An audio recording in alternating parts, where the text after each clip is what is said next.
At an early age, na-realize ko kagad yung value ng pera. Kasi ang father ko kailangan pang mag-abroad para mapagtapos kami sa pag-aaral. Akala ko, na nakatapos ka, papasa mo yung board exam, tapos na.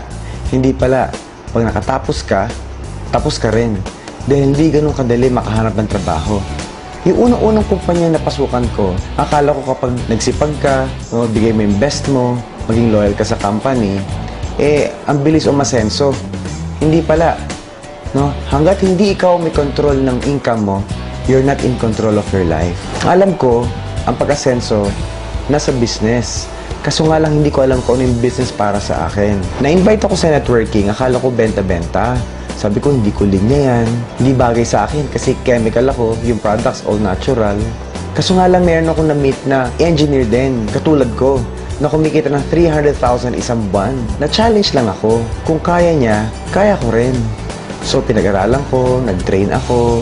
And then, nag-start ako sa InGlobal, May 2009. Yung mga tao akala ko sasama sa akin, yan yung unang-unang minaniwala sa akin. Pinagtawanan ako, kinutya ako, at sabi wala daw mangyayari sa akin dito. Pero dahil meron ako nakita sa InGlobal, sabi ko, itutuloy ko talaga to. Yung first check ko dito is 4,500. Naging 12,000, hanggang sa naging 60,000. Kapag sinunod mo yung sistema ng InGlobal, lalaki at lalaki ang grupo mo. Huwag ka lang talaga hihinto. I'm averaging around 100,000 pesos per week. And dahil sa InGlobal, nakapunta rin ako sa ibang bansa. Ilang beses na akong pabalig-balig sa Hong Kong. Nag-Asian cruise na rin ako. Pumunta kami sa Singapore, Malaysia, Thailand. Because of InGlobal, 2 beses po ako nakapunta ng Amerika. Ang una naming stop, Springville, Utah. Punta kami ng Olympic Village, nag-skiing kami, nag-snowboarding kami.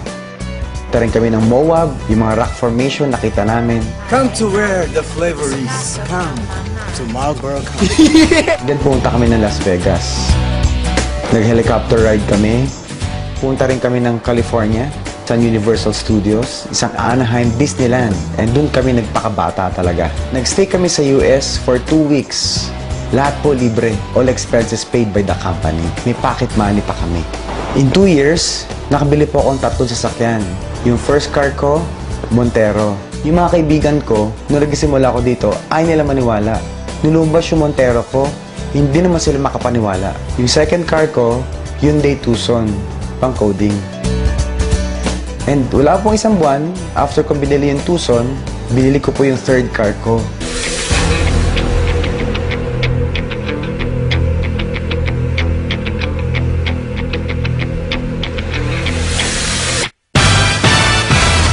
Yung Nissan 350Z. Baliw na baliw talaga ako doon. Ito po yung sports car na ginamit mismo sa Tokyo Drift. Kahit na hindi mo pangarap, kahit na pangarap ng kapitbahay mo, pag sineryoso mo, ibibigay ng InGlobal. And after 1 year, nakabili rin po ako ng condominium worth 5 million pesos.